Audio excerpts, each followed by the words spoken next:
Hello दोस्तों, bright classes में आपका स्वागत है। आज मैं साइंस के 40 मोस्ट वीवीआई क्वेश्चन को कराने जा रहा हूं, जो एग्ज़ाम में आने की संभावना है। बहुत ही अच्छा सेट है, इसको हम ध्यान से देखेंगे। चलिए दोस्तों, टाइम बिना लॉस किए हुए सीधे स्टार्ट करते हैं। पहला क्वेश्चन है मेरा स्क्रीन पे कि अवतल दर्पण की फोकस दूरी उसकी वक्रता त्रिज्या की क्या होती है। अवतल दर्पण की फोकस दूरी उसकी वक्रता त्रिज्या की क्या होती है। जैसा कि हम लोग जानते हैं कि अवतल दर्पण जो होता है, अवतल दर्पण ऐसे यहाँ ध्यान दीजिए, अवतल जिस दर्पण का परावर्तक सतह क्या होता है, धंसा हुआ होता है। ठीक है, ये अवतल दर्पण का ये जो हो गया, ये पी जो हुआ ध्रुव हो गया, ये एफ मुख्य फोकस हो गया, और ये वक्रता केंद्र हो गया। तो यहाँ फोकस दूरी जो होती है, ये वक्रता त्रिज्या जो है, यहाँ से यहाँ ये वक्रता त्रिज्या, ये आर वक्रता त्रिज्या, और यहाँ से ये फोकस दूरी जो होती है स्मॉल एफ। ठीक है, ये वक्रता त्रिज्या जो होती है, ये फोकस दूरी की दुगुनी होती है। तो यहाँ क्वेश्चन क्या कहा, अवतल दर्पण की फोकस दूरी जो होती है, तो अवतल दर्पण की फोकस दूरी जो होती है, ये वक्रता त्रिज्या की आधी होती है, एफ इक्वल टू r/2। तो इसका जवाब हो जाएगा मेरा बी आंसर। चलिए ठीक है, आगे देखेंगे प्रकाश के परावर्तन के कितने नियम होते हैं। तो प्रकाश के परावर्तन के दो नियम होते हैं। पहला जो होता है नियम कि आपतित किरण, परावर्तित किरण तथा आपतन बिंदु पर डाला गया लंब। जैसा कि यहाँ देखेंगे, ये कोई समतल दर्पण है। ठीक है, समतल दर्पण है, यहाँ से कोई आपतित किरण हो रही है, यहाँ से ये किरण आ रही है, ये यहाँ से ये परावर्तित हो रही है। ठीक है, ये आपका अविलंब है, और ये जो है पॉइंट, ये पॉइंट जो है ये आपका आपतन बिंदु है। तो ये पहला नियम होता है कि आपतित किरण, परावर्तित किरण, ये आपतित किरण और ये परावर्तित किरण तथा ये आपतन बिंदु पर डाला गया लंब तीनों एक ही समतल में होता है। और दूसरा नियम होता है कि आपतन कोण यानी कोण आई, आपतन कोण और कोण आर, ठीक है, आपतन कोण जो होता है वो हमेशा परावर्तन कोण के बराबर होता है, यानी कोण आई इक्वल टू कोण आर। तो प्रकाश के परावर्तन के यहाँ कितने नियम हो गए, दो नियम होते हैं। तो इसका जवाब हो जाएगा दो। ठीक है, चलिए दोस्तों आगे देखेंगे। किसी वस्तु का बड़ा प्रतिबिंब बनता है, किसी वस्तु का बड़ा प्रतिबिंब बनता है, कहाँ बनता है, समतल दर्पण में, अवतल दर्पण में, उत्तल दर्पण में, इनमें से कोई नहीं। किसी वस्तु का बड़ा प्रतिबिंब जो है दोस्तों, वह वस्तु का बड़ा प्रतिबिंब अवतल दर्पण में बनता है। वस्तु का बड़ा प्रतिबिंब कहाँ बनता है, अवतल दर्पण में। तो अवतल दर्पण में किसी वस्तु को मुख्य फोकस और ध्रुव के बीच जब वस्तु को रखा जाता है, तो उसका प्रतिबिंब जो है दर्पण के पीछे काल्पनिक, सीधा और आवर्धित और बहुत बड़ा बनता है। ठीक है, चलिए आगे देखेंगे।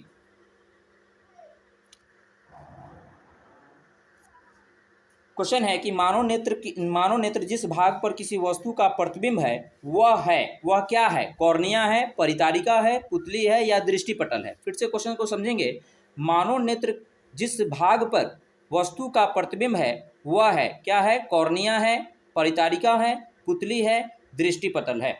तो इसका जवाब जो होगा वह दृष्टिपटल होगा। इसका जवाब क्या होगा, दृष्टिपटल होगा। सॉरी, इसका जवाब जो होगा दृष्टिपटल होगा ये। ठीक है, चलिए आगे देखेंगे।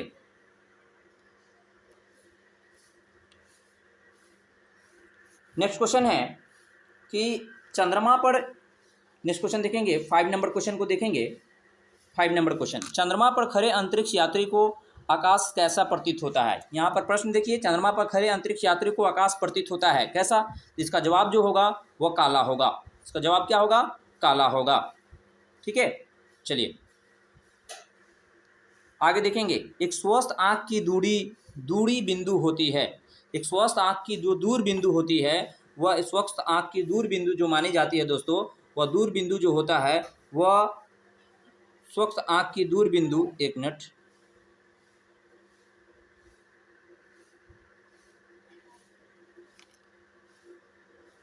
स्वस्थ आँख की दूर बिंदु जो दोस्तों है वो अनंत होती है। ठीक है, और निकट, अगर यहाँ से भी प्रश्न पूछे जाते हैं कि स्वस्थ आँख की आँख के निकट बिंदु जो होती है, स्वस्थ आँख के निकट बिंदु जो होगी वह क्या होगी, तो निकट बिंदु जब पूछा जाएगा निकटतम बिंदु तो वो 25 सेंटीमीटर होगा। निकटतम बिंदु जब पूछा जाए तो ये वाला आंसर होगा। ठीक है, चलिए आगे देखेंगे। 7वां क्वेश्चन है कि 1 किलोवाट घंटा निम्नलिखित में से किसके बराबर होता है। 1 किलोवाट घंटा निम्नलिखित में से किसके बराबर होता है। पहला ऑप्शन है 0.36 इंटू 10⁻10 जूल, और दूसरा ऑप्शन है 1.6 इंटू 10⁻−19 जूल, और तीसरा ऑप्शन है 3.6 इंटू 10⁻6 जूल, और चौथा ऑप्शन है इनमें से कोई नहीं। ठीक है, तो 7वां क्वेश्चन आप देख सकते हैं यहाँ पर क्या है स्क्रीन पे कि 1 किलोवाट घंटा निम्नलिखित में से किसके बराबर होता है। पहला क्या हो गया ऑप्शन, पहला ऑप्शन है 0.36 इंटू 10⁻6 जूल, दूसरा ऑप्शन है 1.6 इंटू 10⁻−19 जूल, और तीसरा ऑप्शन है 3.6 इंटू 10⁻6 जूल, और चौथा ऑप्शन है इनमें से कोई नहीं। तो दोस्तों इसका जवाब जो होगा, इसका जवाब होगा 3.6 इंटू 10⁻, इसका जवाब होगा 3.6 इंटू 10⁻6 जूल इसका जवाब होगा। ये वाला ऑप्शन सही होगा, ये वाला। ठीक है, चलिए आगे देखेंगे। 8वां प्रश्न है विभवांतर का एसआई मात्रक क्या होता है। विभवांतर का एसआई मात्रक क्या होता है। तो दोस्तों विभव पूछे या विभवांतर पूछे, दोनों का एसआई मात्रक जो होता है वह वोल्ट होता है। विभव तथा विभवांतर का एसआई मात्रक क्या होता है, वोल्ट होता है। विभव तथा विभवांतर का एसआई मात्रक क्या होगा, वोल्ट होगा, यानी ऑप्शन इसका सी आंसर होगा। तो विभव समझेंगे, विभव क्या होता है, इकाई धन आवेश को अनंत से किसी विद्युतीय क्षेत्र में लाने में जो कार्य किया जाता है उसे हम विभव कहते हैं, और इकाई धन आवेश को एक बिंदु से दूसरे बिंदु तक ले जाने में जो किया गया कार्य होता है उसे हम विभवांतर कहते हैं। तो दोनों का ऐसे मात्रक क्या होगा, विभव या विभवांतर पूछे तो दोनों का ऐसे मात्रक क्या होगा कि वोल्ट होगा। ठीक है, विद्युत शक्ति का ऐसा मात्रक जो होता है, विद्युत शक्ति का ये जो मात्रक दिख रहे हैं ये शक्ति का ऐसा मात्रक होगा। विद्युत शक्ति का किसका मात्रक होगा, विद्युत शक्ति का ऐसा मात्रक क्या होगा, वाट होगा। एम्पियर जो होता है विद्युत धारा का ऐसा मात्रक होता है। एम्पियर जो है ये विद्युत धारा का ऐसा मात्रक होता है, ये विद्युत धारा का ऐसा मात्रक। ओम जो होता है ये प्रतिरोध का ऐसा मात्रक होता है, और प्रतिरोधकता का ऐसा मात्रक पूछे तो उसका जवाब हम लिखेंगे ओम मीटर। प्रतिरोधकता का जवाब पूछे तो उसका जवाब हम क्या लिखेंगे, ओम मीटर होगा। चलिए आगे देखेंगे, 9 नंबर प्रश्न देखेंगे। 9 नंबर प्रश्न कहता है कि विद्युत चुंबकीय प्रेरण की खोज किसने की। विद्युत चुंबकीय प्रेरण की खोज जो है यह किसने की, विद्युत चुंबकीय प्रेरण की खोज किसने की। पहला ऑप्शन है यहाँ पर फैराडे ने, दूसरा ऑप्शन है कि मैक्सवेल ने, और तीसरा ऑप्शन है एम्पियर ने, और चौथा है फ्लेमिंग ने। तो इसका जवाब जो होगा दोस्तों, यह विद्युत चुंबकीय प्रेरक की खोज जो किया था वो फैराडे ने किया था। इसका ऑप्शन नंबर ए जवाब होगा। ठीक है, चलिए आगे देखेंगे। क्वेश्चन नंबर 10 क्या कह रहा है। क्वेश्चन नंबर है हमारे घरों में जो विद्युत आपूर्ति की जाती है वह कितना होता है। हमारे घरों में जो विद्युत आपूर्ति की जाती है वह कितना होता है। तो पहला ऑप्शन है 220 वोल्ट पर दिष्ट धारा, और दूसरा ऑप्शन है कि 12 वोल्ट पर दिष्ट धारा। ठीक है, आगे देखेंगे आगे ऑप्शन क्या कहता है। यहाँ पर देखेंगे आगे ऑप्शन 220 वोल्ट पर प्रत्यावर्ती धारा। ठीक है, तो इसका जवाब जो होगा, और डी नंबर है 12 वोल्ट पर प्रत्यावर्ती धारा, तो इसका जवाब जो होगा दोस्तों वह होगा आपका सी नंबर 220 वोल्ट पर प्रत्यावर्ती धारा। ठीक है, आगे देखेंगे 11 नंबर प्रश्न को देखेंगे। 11 नंबर जो का प्रश्न कह रहा है कि प्रकृति में पृथ्वी पर ऊर्जा का मुख्य स्रोत क्या है। तो प्रकृति में पृथ्वी पर ऊर्जा का मुख्य स्रोत जो माना जाता है दोस्तों वह सूर्य को माना जाता है। किसको माना जाता है, सूर्य को माना जाता है। चलिए ठीक है, आगे देखेंगे। आगे है 12 नंबर प्रश्न को देखेंगे। पवन विद्युत जनित्र में पवन की चाल कम से कम होनी चाहिए। पवन विद्युत जनित्र में पवन की चाल कम से कम कितनी होनी चाहिए। इसका जवाब जो है, इसका देखिए 15 ऑप्शन है। ऑप्शन नंबर ए है 15 किलोमीटर प्रति घंटा, ऑप्शन नंबर बी जो है 150 किलोमीटर प्रति घंटा, ऑप्शन नंबर सी है 1.5 किलोमीटर प्रति घंटा, ऑप्शन नंबर डी है 1500 किलोमीटर प्रति घंटा। तो दोस्तों इसका जवाब जो होगा वह 15 किलोमीटर प्रति घंटा इसका जवाब होगा। ठीक है, चलिए क्वेश्चन नंबर 13 को देखेंगे। क्वेश्चन नंबर 13 है बैटरी से किस प्रकार की धारा प्रवाहित होती है। बैटरी से किस प्रकार की धारा प्रवाहित होती है। तो ये ऑप्शन है दिष्ट, दूसरा ऑप्शन नंबर ए में है दिष्ट, दूसरा है प्रत्यावर्ती धारा। ऑप्शन सी कहता है ए और बी दोनों, या अर्थात कहने का मतलब दिष्ट और प्रत्यावर्ती धारा दोनों। और डी में कहता है इनमें से कोई नहीं। तो दोस्तों इसका जवाब जो होगा वह जवाब होगा आपका दिष्ट धारा। बैटरी से किस प्रकार की धारा प्रवाहित होती है? तो दिष्ट धारा प्रवाहित होती है, यानी ऑप्शन नंबर ए इसका करेक्ट आंसर होगा। चलिए आगे देखेंगे। ये बहुत अच्छा प्रश्न है जो एग्जाम में बार बार पूछे जाते हैं।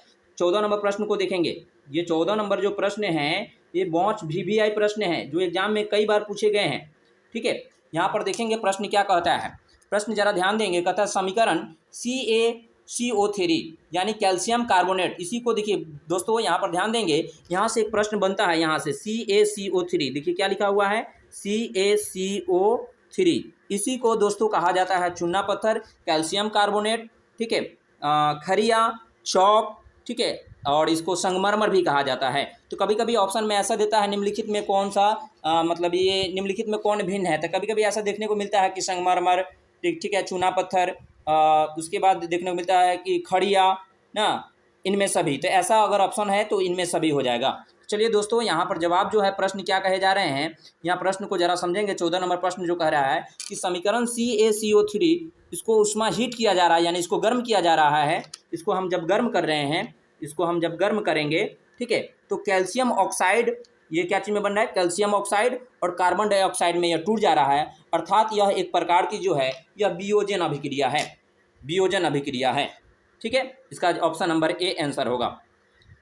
ठीक है, आगे देखेंगे क्वेश्चन नंबर 15। देखिए जैसा कि हमने कहा था वैसा क्वेश्चन आ ही गया। संगमरमर का रासायनिक सूत्र क्या है इनमें? दोस्तों अभी थोड़ी देर पहले चर्चा चली है कि संगमरमर, खरिया, चूना पत्थर या कैल्शियम कार्बोनेट या चौक जो कहते हैं वो CaCO3 को कहते हैं, कैल्शियम कार्बोनेट। ये संगमरमर है, चूना पत्थर है, खड़िया है, चौक है। ठीक है, तो 15 नंबर का क्या जवाब होगा? ऑप्शन नंबर ए जवाब होगा। ठीक है, चलिए आगे देखेंगे। 16 नंबर प्रश्न को जरा ध्यान देंगे। 16 नंबर प्रश्न जो कहे जा रहे हैं निम्नलिखित में कौन लवण है? निम्नलिखित में कौन लवण है? HCl जो हाइड्रोक्लोरिक अम्ल है, NOH सोडियम हाइड्रोक्साइड क्षार है, और K2SO4 जो है दोस्तों यही आपका लवण है। K2SO4 जो हुआ, K2SO4 यही आपका क्या है? लवण है। उसके बाद यहाँ पर अमोनियम जो है, अमोनियम हाइड्रोक्साइड जो है ये क्षार है। तो यानी ये जो है ये ए नंबर ऑप्शन जो देख रहे हैं, ये जो आपका हाइड्रोक्लोरिक अम्ल हो गया, ये अम्ल हो गया, ये सोडियम हाइड्रोक्साइड क्षार हो गया, और ये भी क्या है? अमोनियम हाइड्रोक्साइड ये क्षार हो गया। तो दोस्तों इसका जवाब क्या होगा 16 नंबर का? ऑप्शन नंबर सी, K2SO4 इसका जवाब होगा। चलिए आगे देखेंगे। बहुत अच्छा प्रश्न है। यहाँ से इस टॉपिक से प्रश्न एग्जाम में पूछे जाते हैं। दोस्तों यहाँ से प्रश्न जो है 17 नंबर प्रश्न देखिए। उदासीन विलयन का pH मान होता है। उदासीन विलयन का pH मान कितना होता है? जरा ध्यान देंगे, उदासीन विलयन का pH मान कितना होता है। तो दोस्तों यहाँ देखेंगे कि pH स्केल पर जो होता है, यहाँ ध्यान देंगे pH स्केल, ठीक है, यहाँ 0 से लेकर स्टार्ट होता है, 0 1 1 2, ठीक है, इस तरह डॉट डॉट डॉट डॉट, आप समझ जाइए। यहाँ सॉरी ठीक है, यहाँ हो जाएगा 7, इधर होगा 8, ठीक है, 9, ठीक है, इस तरह आगे तक ये डॉट डॉट डॉट डॉट 14 तक होते हैं। ठीक है, ये pH स्केल पर ऐसा पैमाना देखने को मिलता है। तो जैसे ध्यान देंगे कि दोस्तों जिस विलयन का pH मान अगर 7 के इक्वल आता है, 7 के इक्वल होता है, उसका उस विलयन का pH मान जिस विलयन का pH मान 7 के बराबर आता है वह उदासीन विलयन होता है। और 7 से कम होता है, यानी इसके पहले जब आएंगे, इधर आएंगे, तो ये अम्लीय हो जाएगा। ये क्या होगा? अम्लीय होगा। ठीक है, ये अम्लीय हो जाएगा। और इधर आएंगे दाहिने तरफ आएंगे तो ये क्या हो जाएगा? क्षार। यानी 7 से अधिक जो होगा, तो जिस विलयन का pH मान 7 से अधिक होता है उसकी प्रकृति क्षारीय होती है, और जिस विलयन का pH मान 7 से कम होता है उसकी प्रकृति अम्लीय होती है, और जिस विलयन का pH मान 7 के बराबर होता है उस विलयन की प्रकृति जो होती है वह उदासीन होती है। तो उदासीन विलयन का pH मान कितना होगा दोस्तों?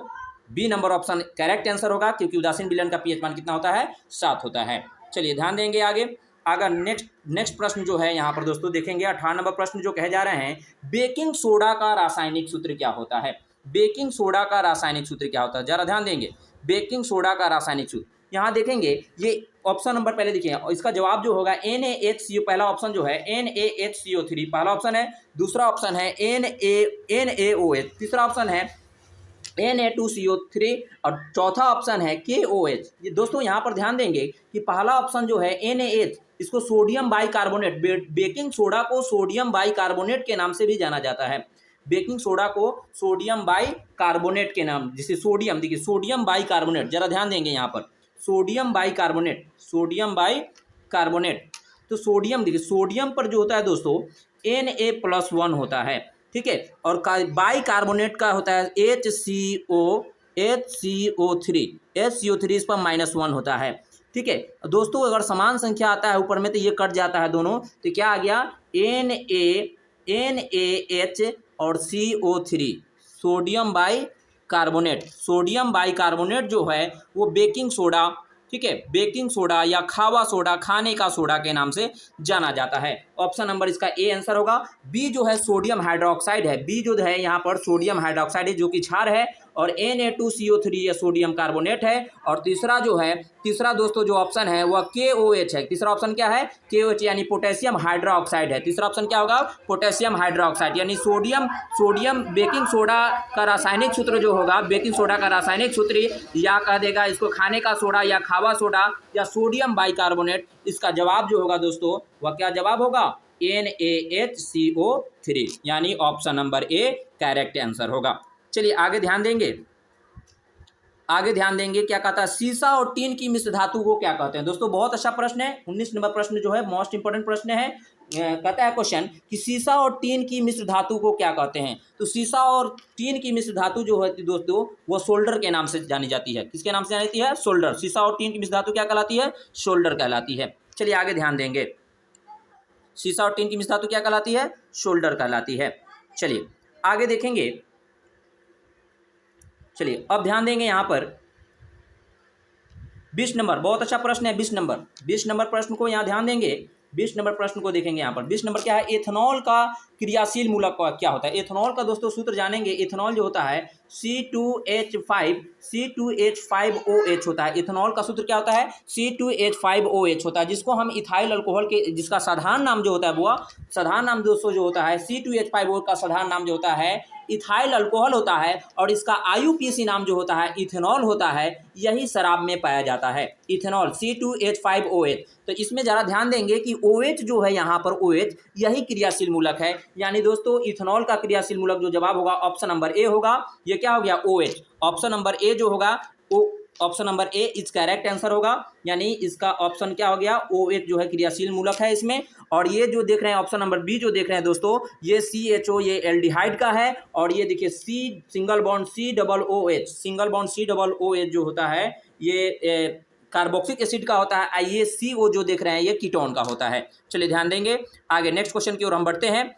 नेक्स्ट क्वेश्चन की ओर ध्यान देंगे। नेक्स्ट क्वेश्चन क्या कहता है दोस्तों कि सरलतम हाइड्रोकार्बन क्या है। तो देखिए दोस्तों सरलतम हाइड्रोकार्बन जो है वो मीथेन को कहा जाता है। सरलतम हाइड्रोकार्बन किसको कहते हैं? मीथेन, जिसका सूत्र होता है CH4। सरलतम हाइड्रोकार्बन का सूत्र क्या है? CH4। मीथेन को कहा जाता है मीथेन को सरलतम हाइड्रोकार्बन कहते हैं। तो देखिए यहाँ पर मीथेन का जो सूत्र है दोस्तों, यहाँ पर ध्यान देंगे मीथेन, यानी इसका आंसर जो होगा ऑप्शन ए नंबर जो होगा इसका करेक्ट आंसर होगा। मीथेन, सरलतम हाइड्रोकार्बन का आंसर क्या होगा?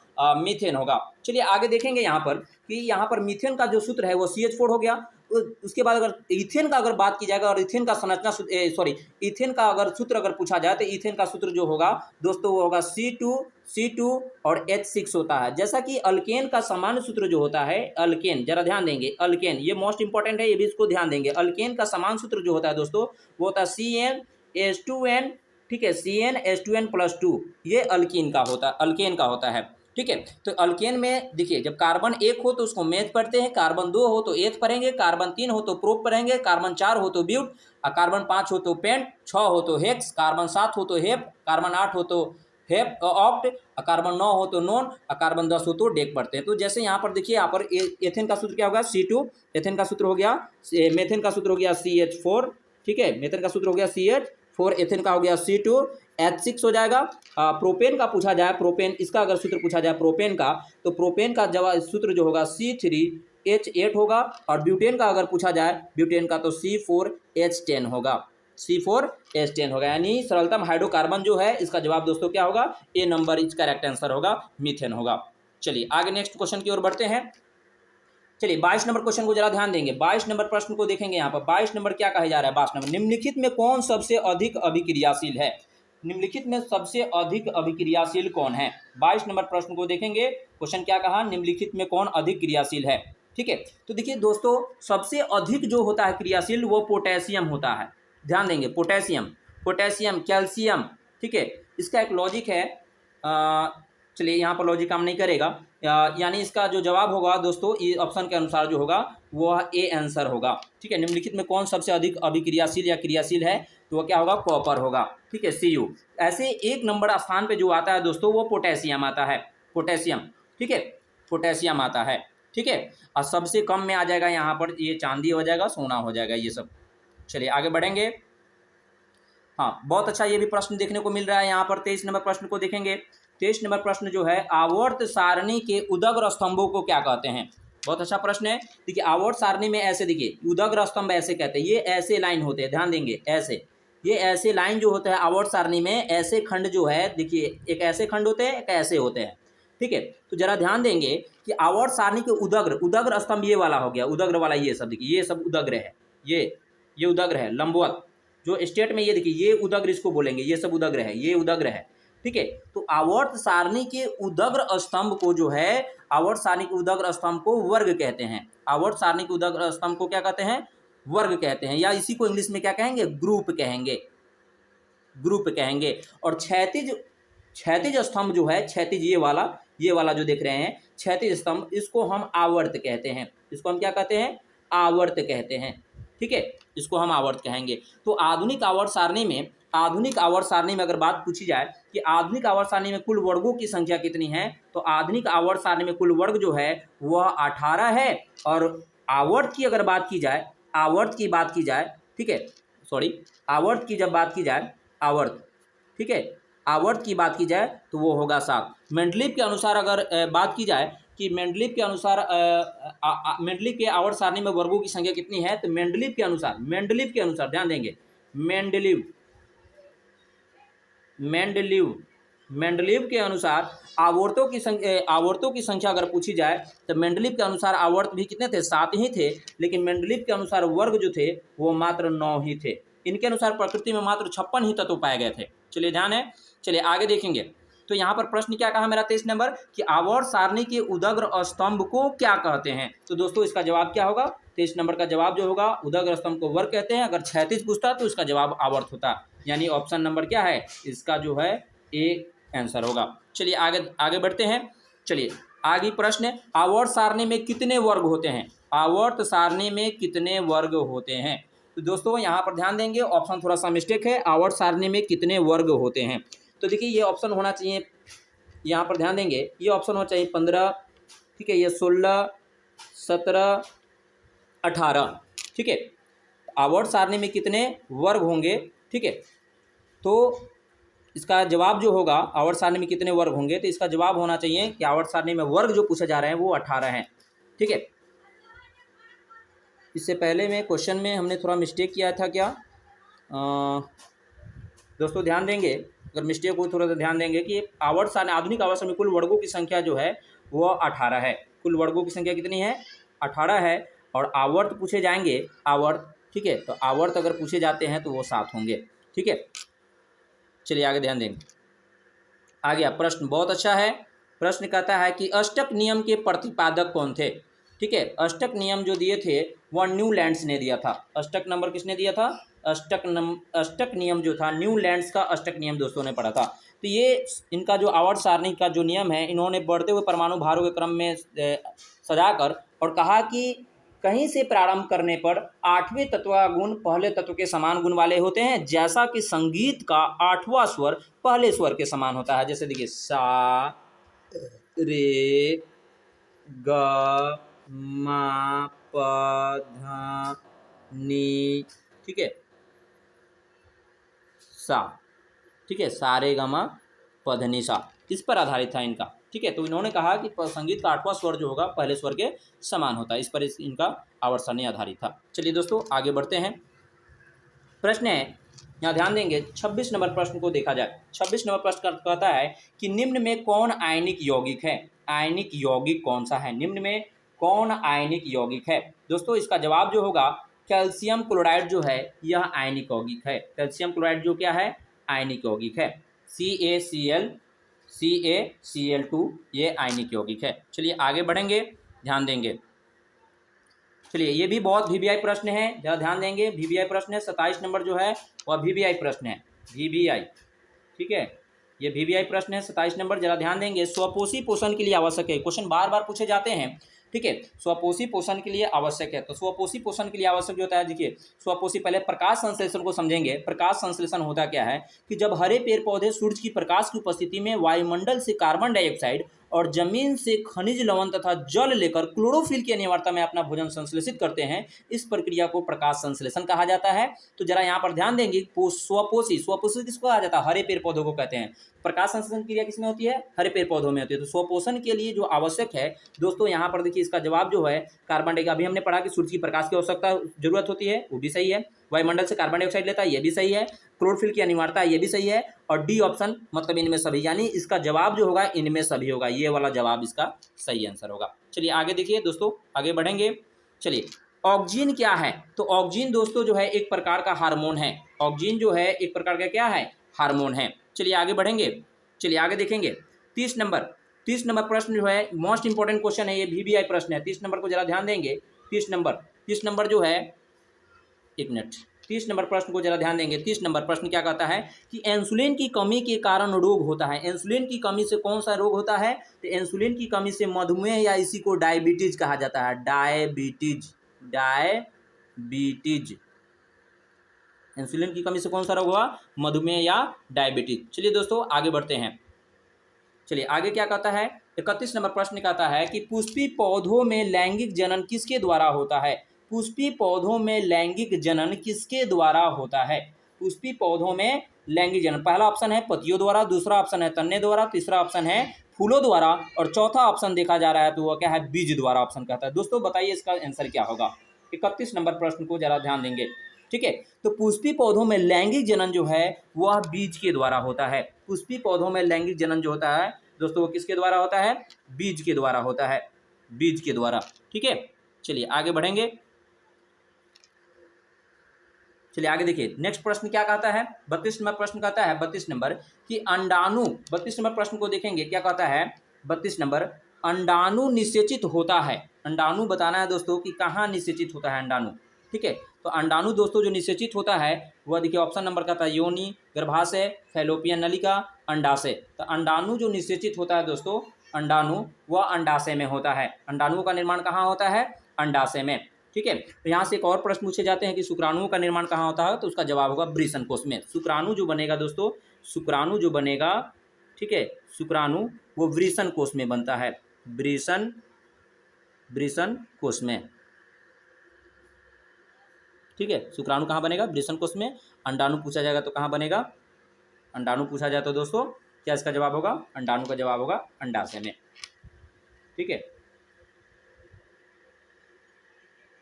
चलिए आगे देखेंगे। क्वेश्चन नंबर कितना कहा जा रहा है? Question number 33। क्वेश्चन नंबर 33 कहा जाता है निम्नलिखित में कौन से एक उभयलिंगी जंतु है? बहुत अच्छा प्रश्न है, इसको भी बार बार एग्जाम में पूछा गया। उभयलिंगी जीव जो दोस्तों जो है वो केंचुआ को कहा जाता है। उभयलिंगी जीव किसको कहा जाता है? केंचुआ को कहा जाता है। केंचुआ जो है उभयलिंगी जीव है और किसान का मित्र भी है, ठीक है। चलिए आगे बढ़ेंगे। चलिए देखेंगे 34 नंबर प्रश्न कह रहा है। 34 नंबर प्रश्न को जरा ध्यान देंगे। 34 कहता है कि उस पौधे का नाम बताइए जिस पर मेंडल ने प्रयोग किया था। बहुत अच्छा प्रश्न है। उस पौधे का नाम बताइए जिस पर मेंडल ने प्रयोग किया था। तो आप लोग जैसे जानते हैं कि मेंडल जो है ईसाइयों के मठ के क्या थे? पादरी थे, ठीक है। उन्होंने बगीचे में उगने वाले हरे मटर के पौधा का मतलब अपने संकरण के लिए हरे मटर का पौधा का चयन किया था। तो दोस्तों इसका जवाब जो हो जाएगा वो क्या हो जाएगा? मटर का पौधा। इसका जवाब क्या हो जाएगा? मटर का पौधा। यानी 34 नंबर प्रश्न का जवाब जो होगा वो क्या होगा? मटर का पौधा होगा। चलिए आगे देखेंगे दोस्तों, आगे बढ़ेंगे। बहुत अच्छा प्रश्न है ये भी। 35 नंबर प्रश्न को जरा ध्यान देंगे। 35 नंबर प्रश्न क्या कहता है कि ओजोन परत पाया जाता है। ओजोन परत पाया जाता है। तो ओजोन परत जो है 35 नंबर प्रश्न का जवाब देखेंगे। ओजोन परत कहाँ पाया जाता है? चलिए ऑप्शन नंबर यहाँ पर देखिए, ओजोन परत पाया जाता है वायुमंडल की निचली सतह में, ठीक है, वायुमंडल के निचली सतह में। चलिए आगे ऑप्शन देखते हैं। दूसरा ऑप्शन क्या कहता है? वायुमंडल की ऊपरी सतह में, दूसरा ऑप्शन आ गया क्या यहाँ पर, वायुमंडल के ऊपरी सतह में, निचली सतह में और वायुमंडल के मध्य सतह में, और डी ऑप्शन कहता है इनमें से कोई नहीं। जरा ध्यान देंगे दोस्तों, बताइए अगर जानते हैं आप भी तो इसका जवाब दीजिए, कमेंट में कीजिए जवाब। 35 नंबर का जवाब क्या होगा, इसका 35 नंबर का जवाब होगा वायुमंडल के ऊपरी सतह में। ठीक है, वायुमंडल के ऊपरी सतह में ओजोन परत पाया जाता है। तो दोस्तों ओजोन के बारे में, ओजोन का अणुसूत्र जो होता है वो O3 होता है, इसको भी जरा ध्यान रखेंगे, ये भी प्रश्न पूछा जाता है। ओजोन का अणुसूत्र क्या होगा, ओजोन जो होता है, ओजोन का अणुसूत्र क्या होता है, ओजोन का अणुसूत्र होता है O3। ओजोन का क्या होता है, O3। ठीक है, धरातल से लगभग ऐसा माना जाता है कि धरातल से लगभग 15 से 50 किलोमीटर या 15 से 50 से 55 किलोमीटर की ऊंचाई पर ना गैसों की एक आवरण पाई जाती है जो सूर्य से निकलने वाली पराबैंगनी किरणें को अपने अंदर सोख लेती है। अगर ये किरणें धरातल पर अगर डायरेक्ट रूप से आ जाए तो यहाँ पर उपस्थित जीवधारियों में तरह तरह की समस्याएं उत्पन्न हो सकती है, जैसे कि त्वचीय कैंसर हो सकता है, चर्म रोग जैसी समस्या हो सकती है, मोतियाबिंद जैसी समस्या हो सकती है, असामयिक बुढ़ापा हो सकता है, चमड़ा झुलस सकता है। ठीक है, और तरह तरह की बीमारियां हो सकती हैं। चलिए ध्यान देंगे, चलिए इसका जवाब जो होगा वो क्या होगा, वायुमंडल के ऊपरी सतह में। चलिए आगे बढ़ेंगे हम। आगे प्रश्न, ये प्रश्न जो है आप देखने को ज्योग्राफी में भी मिलता होगा। 36 नंबर प्रश्न को जरा ध्यान देंगे, ये ज्योग्राफी में प्रश्न भी मिलते हैं। चिपको आंदोलन की शुरुआत, आप जानते हैं कि चिपको आंदोलन जो है उत्तराखंड के टेहरी गढ़वाल नामक जिले में ना सन 1970 से 70 के दशक के आसपास जो हुआ, ये मतलब चिपको आंदोलन हुआ था। वहाँ के स्थानीय लोगों द्वारा क्या होता था कि मतलब वहाँ के ठेकेदारों द्वारा क्या होता, पेड़ों की अंधाधुंध कटाई हो रही थी, जिसके दौरान वहाँ पर लोग जो स्थानीय लोग थे, सुंदरलाल के बहुगुणा के नेतृत्व में वहाँ के लोग जो स्थानीय लोग वो पेड़ से क्या करते थे, चिपक जाते थे, और उन लोगों का कहना था कि पहले तुम मुझे काटो फिर पेड़ को काटना। ठीक है, तो ये चिपको आंदोलन की शुरुआत जो हुई वह सन 1870 के आसपास ये हुई। सॉरी, एक मिनट क्वेश्चन क्या है, चिपको आंदोलन की शुरुआत कब हुई, चिपको आंदोलन की शुरुआत कब हुई, इसका जवाब होगा 1970 के आसपास, 1970 में। ठीक है, 1970 में सुंदरलाल बहुगुणा के नेतृत्व में हुआ, और कहाँ हुआ, तो उत्तराखंड में हुआ। ठीक है, चलिए आगे बढ़ेंगे दोस्तों।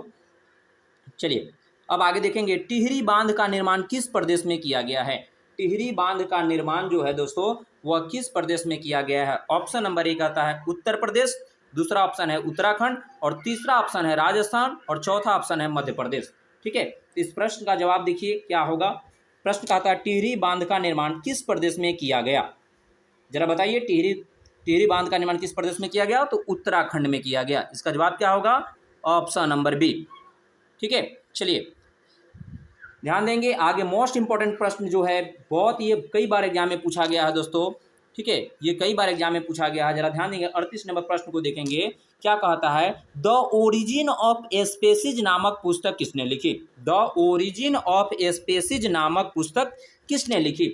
दोस्तों इसका जवाब जो है, इसका द ओरिजिन नामक पुस्तक जो है चार्ल्स रॉबर्ट डार्विन ने लिखा था, चार्ल्स रॉबर्ट डार्विन ने। इसका जवाब क्या होगा, चार्ल्स रॉबर्ट डार्विन, यानी डार्विन ऑप्शन है, तो इसका जवाब क्या हो जाएगा, डार्विन। चार्ल्स डार्विन का पूरा नाम क्या था, Charles Robert Darwin. The origin of species नामक पुस्तक किसने लिखी थी, तो रॉबर्ट डार्विन ने। चलिए आगे ध्यान देंगे, 39 नंबर प्रश्न को देखेंगे। 39 नंबर प्रश्न को देखा जाए, 39 नंबर प्रश्न क्या कहता है कि क्लोरोफिल वर्णक का रंग कैसा होता है। क्लोरोफिल वर्णक का रंग कैसा होता है, तो क्लोरोफिल का दोस्तों रंग जो होता है, क्लोरोफिल वर्णक का रंग जो होता है वह आप जानते हैं कि हरा होता है। क्या होता है, हरा, यानी ऑप्शन नंबर ए सही आंसर होगा इसका। चलिए आगे बढ़ते हैं, लास्ट क्वेश्चन की ओर बढ़ते हैं हम। लास्ट प्रश्न जो है दोस्तों, लास्ट प्रश्न है, मुकुलन द्वारा प्रजनन किसमें होता है। ये भी बहुत VVI प्रश्न है, ये एग्जाम में कई बार पूछे जाते हैं।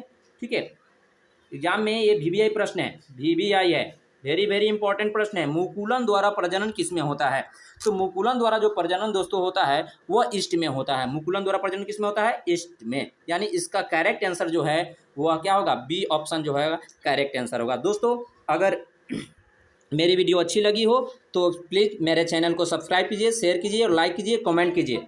धन्यवाद, फिर मिलते हैं अगले वीडियो में। ठीक है, और शेयर करने की जरूर कोशिश कीजिए।